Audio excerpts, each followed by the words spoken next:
One of the best features related to tasks is the calendar view, which you can open by clicking Calendar at the top of the Tasks page. This view displays tasks in a calendar format for the day, week, and month. This is useful for seeing which tasks have an approaching due date.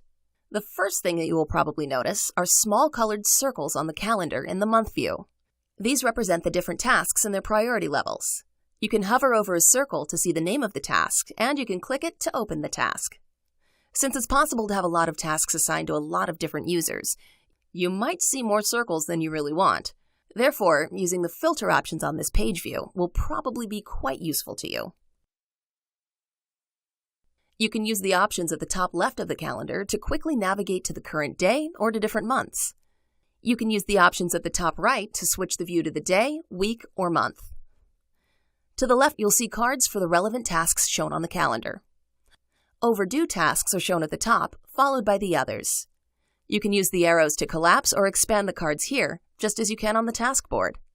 If you add the Task Calendar widget to a dashboard, you can see a miniature version of the month view, with colored circles on dates showing when particular tasks are due. If you click on a day that has a task due, any relevant task cards will be shown below.